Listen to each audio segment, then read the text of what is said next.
Now, the district attorney in Los Angeles says the two brothers, Erik and Lyle Menendez, should be resentenced for the killing of their parents in their Beverly Hills home in 1989.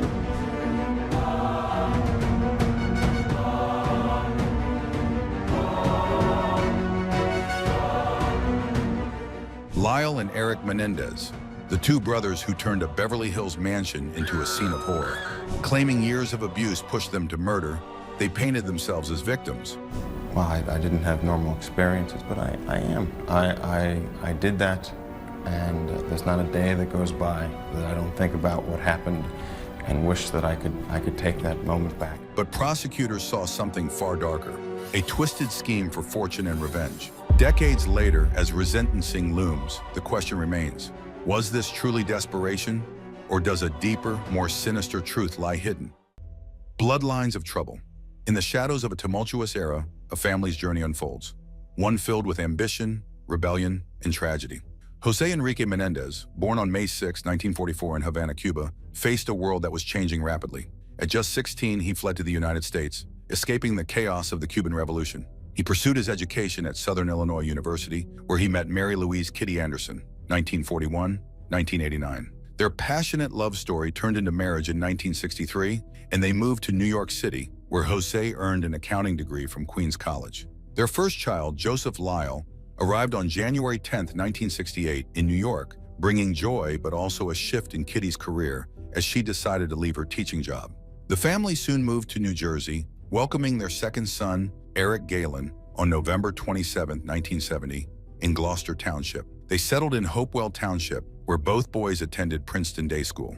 What dreams did they have for their sons in such a promising environment? Jose advanced in his career, securing executive positions at Hertz Corporation and RCA Records. His big break came when he was appointed CEO of Live Entertainment, leading the family to Calabasas, California, where Eric entered Calabasas High School. However, in 1988, the facade of normalcy shattered. Lyle and Erik became entangled in a web of crimes, committing multiple burglaries in their neighborhood and stealing over $100,000 in cash and jewelry. This forced Jose to move the family to Beverly Hills, hoping to escape the chaos. However, the trouble didn't end there. A year later, Erik transferred to Beverly Hills High School, where he found himself ranked 44th in the U.S. junior tennis scene, despite the turmoil that surrounded him. Meanwhile, Lyle's journey at Princeton University was less than stellar. He struggled with academics, facing probation for poor grades, and eventually suspension for plagiarism. His disruptive behavior in Gauss Hall, from throwing out his roommates' belongings to repainting his room against the rules, painted a portrait of a young man lost in privilege and rebellion.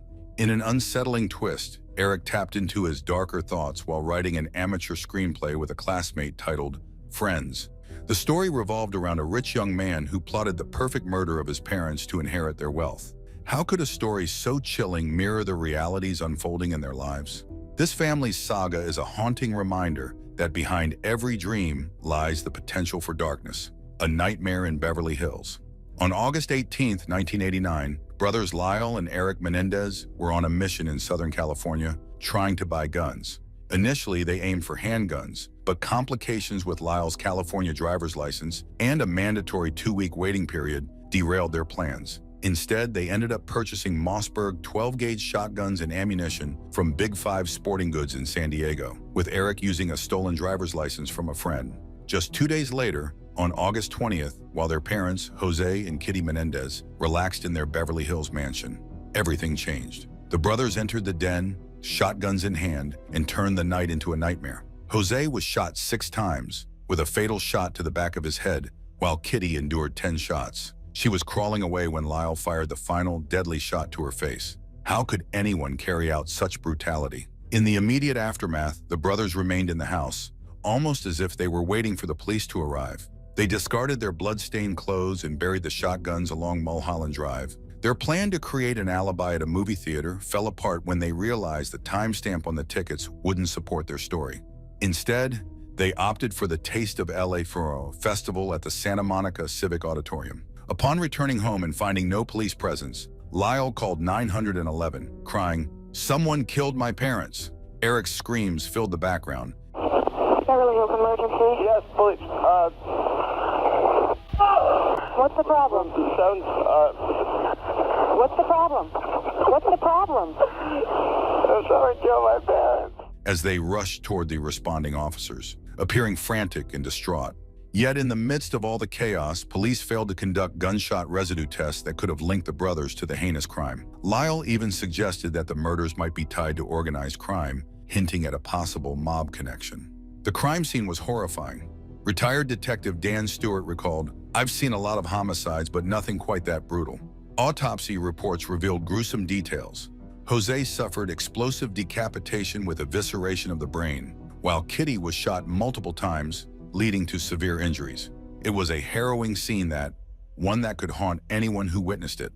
Initially, detectives considered Lyle's suggestion of mob involvement, especially given the brutality and Jose's business ties. However, as the investigation progressed, suspicion began to shift towards the brothers.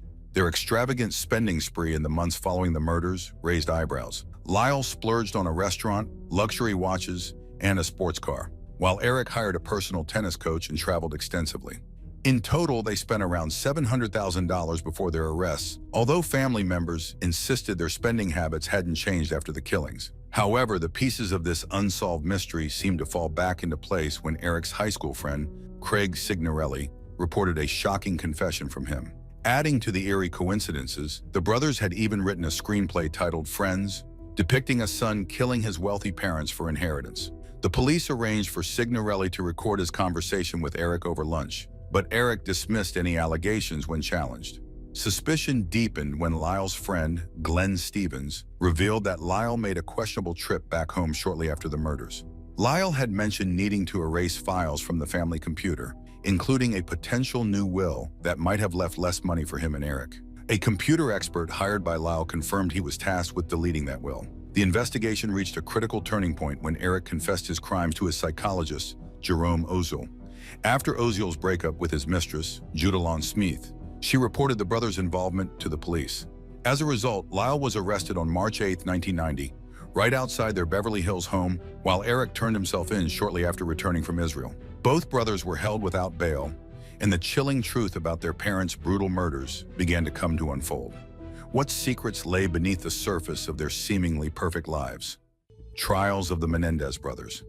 In August 1990, Judge James Albrecht made a crucial decision that would irrevocably change their lives forever. He allowed tapes of conversations between Erik and his psychologist, Jerome Oziel, to be used as evidence in a shocking and highly publicized murder case. Oziel claimed Lyle had threatened him, weaving a twisted tale that delayed justice for 2 long, agonizing years. Finally, in August 1992, the Supreme Court of California ruled that most of the tapes could be used in court, except one chilling recording where Erik confessed to the brutal murders of their parents. But this was just the beginning of their nightmare.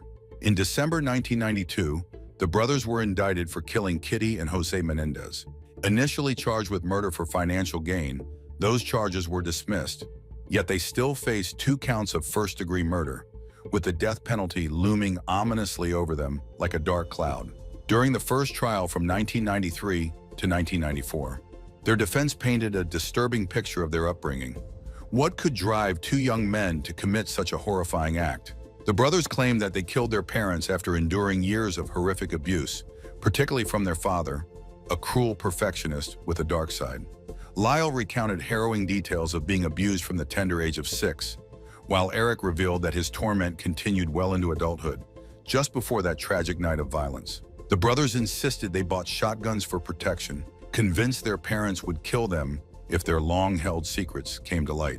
On that fateful night, they described a tense confrontation in their home's den, where fear warped their reality into a living nightmare of desperation. But the prosecution had a different story to tell. They argued that this was premeditated murder, not a desperate act of self-defense as the defense suggested. Prosecutor Pam Bosniak portrayed the brothers as cold and calculating, using taped conversations where they discussed their plans. She challenged their claims of abuse, asking pointedly, if the abuse was real, where were the witnesses? As the trial unfolded, the tension in the courtroom was thick, palpable enough to be felt by everyone present. Could the jury reach a fair verdict amid such conflicting narratives? Female jurors leaned toward voluntary manslaughter, while male jurors pushed for first-degree murder. After a month of intense deliberation, they couldn't come to an agreement, resulting in a mistrial. the brothers were left to face the horror of another trial, with even higher stakes hanging over them. The second trial, running from 1995 to 1996, was shrouded in secrecy. Judge Stanley Weisberg banned cameras, aiming to shield the jury from outside influence and media sensationalism. Erik took the stand, recounting the nightmares of his childhood for 15 grueling days, but the judge limited some of his testimony, leaving the defense scrambling to maintain their narrative. Lyle's former fiancée, Jamie Pisarcik, testified against him, revealing attempts to bribe her into lying about the abuse. Each new revelation twisted the knife deeper into their already shattered lives and reputations. As the prosecution pressed on, could the brothers withstand the mounting evidence stacked against them? They unveiled letters allegedly written by Lyle instructing others on how to testify, further complicating their defense. With each piece of evidence, the brothers' stories began to unravel like a frayed rope. Erik's claims of rape were challenged. If the abuse was that severe, why hadn't he left home when he had the chance? The air was thick with desperation and denial, a heavy burden that weighed on everyone involved. Ultimately, the jury convicted the brothers of first-degree murder, with special circumstances for lying in wait. During the penalty phase, they received life sentences without parole, a fate that felt cruelly fitting for their twisted and tragic tale. However, hope emerged from the darkness of despair. The brothers were reunited in 2018 after nearly 22 long years apart. Their emotional reunion was bittersweet, a flicker of light in a life overshadowed by pain and heartache. Lyle transformed his life behind bars, founding the Green Space Project to beautify the prison environment and offer a semblance of healing for himself and others. He even earned a sociology degree, striving to find meaning in a life that had spiraled into chaos and confusion. But how do we make sense of such a tragic story filled with heartbreak? Continued appeals for justice. On February 27, 1998, the California Court of Appeal upheld the convictions of the Menendez brothers for the shocking murders of their parents, a verdict that sent shockwaves through the legal community. How did it come to this? Just a few months later, on May 28, 1998, the California Supreme Court chose not to review the case, effectively sealing the fate of the brothers with a decision that reverberated throughout the judicial system. After exhausting all options at the state level, the brothers turned to the United States District Court, filing habeas corpus petitions in hopes of overturning their convictions. Did they really have a chance, or was this just a desperate move? On March 4, 2003, a magistrate judge recommended dismissing their petitions, and the district court agreed with the recommendation. Not ready to give up their fight for justice, the brothers appealed to the United States Court of Appeals for the Ninth Circuit. But on September 7, 2005, a three-judge panel also dismissed their petitions, leaving them with few viable options for recourse. Fast forward to May 2023, when the brothers made a surprising and unexpected move by filing a motion for a new trial. This was sparked by a shocking claim from former Menudo member Roy Rosello, who alleged that he was drugged and assaulted by Jose Menendez when he was just 14 years old.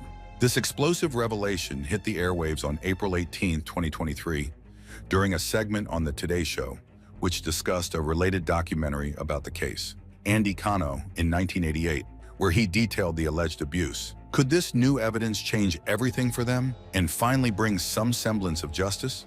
On October 3, 2024, Los Angeles District Attorney George Gascon made headlines by announcing that his office was actively reviewing the brothers' appeal.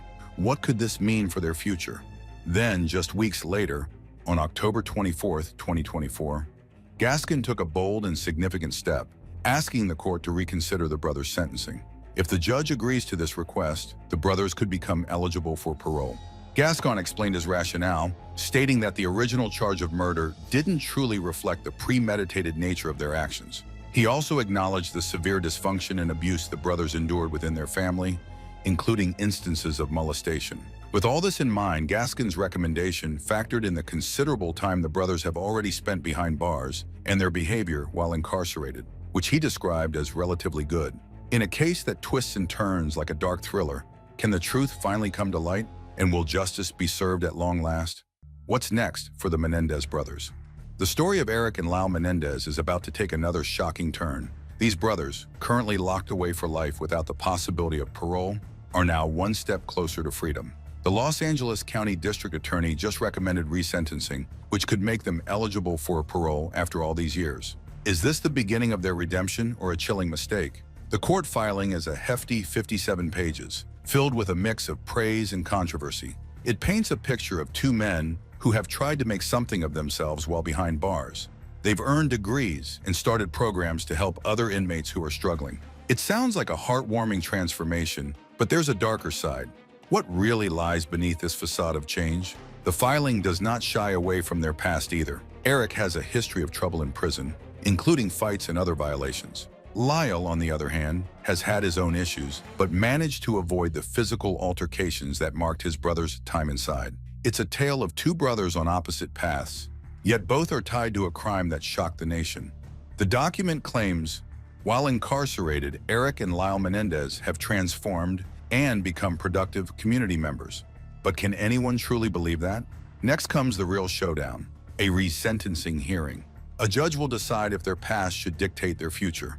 George Gaskin, the district attorney, is pushing for a new sentence for murder, which, based on their ages during the crime, could allow for immediate parole.